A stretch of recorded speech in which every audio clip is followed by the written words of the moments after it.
welcome to the Tech Tool Playground video. In this video I'm going to talk about the Lego for Education We Do 2.0 and how this can support the bring your own device possible in elementary schools. Bring your own technology to school refers to the practice of people bringing their own laptops, tablets, smartphones, or other mobile devices with them to the learning and work environment. This is easy to accomplish at the middle and high school level, but even in college or working places. But however, I find it a little difficult to do in elementary school. Sometimes the bring your own device is not developmentally appropriate or economically viable for students. So for this reason, it's very important to think outside the box and use different alternatives to get your small, younger students these learning opportunities. So my field, as you know, is the English language learners. I am the ESL teacher, and I find that sometimes it's difficult to access content in other content areas for English language learners. However, they love hands-on experiences and they learn a lot from them. So I was asking to myself the question, what technology can be appropriate for elementary school students and at the same time easy to use in STEM classes? Well, the answer is the Lego. So with the help of the STEM teacher in my school, I was able to access this Lego We Do 2.0 construction set. In some research, I found that a lot of people recommend it. They said that this construction contains robot bricks and sensors, and also the software is easy to obtain and provides intuitive programming elements in the instruction. So I also found out that the price is very reasonable for districts. So I think it's like a really good alternative. Okay, so now let me tell you about the exploring experience that I have. As you can see in the pictures, I had access to the one kit, and something that really caught my attention was how it was very organized. It had stickers and even a reference on the back. These visuals make it really easy for English language learners to locate pieces and also to put them back once they're done using them. During the exploration, I found out that the software also was very easy to get.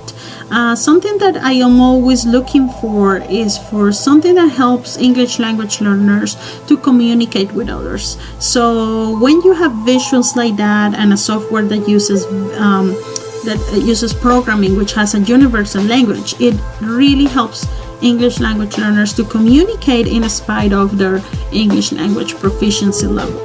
So in my exploration, I also wanted to know how easy it was to find out Legos in a regular bilingual home, and I used my daughters. They have their own set, as you can see in the pictures, and I compared the bricks. We played with them and they adapt pretty well. So if I wanted to use the kit provided in the school along with the Legos they normally use at home, it would not be a problem. We tried attaching pieces, we tried replacing certain pieces for the other one set, like exchange pieces, and it was very easy. We had no problems doing it.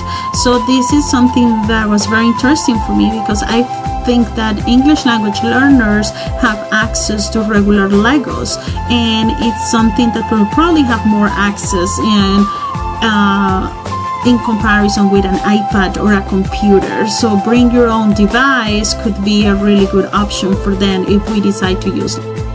Okay, the third part of my exploration was the program, the software, and I was able to put it in my iPad with no problems. And my husband works in computers, and I asked him about what is the difference, in programming languages, and he said, no, it's universal. I work with programmers all around the world, which I found very interesting.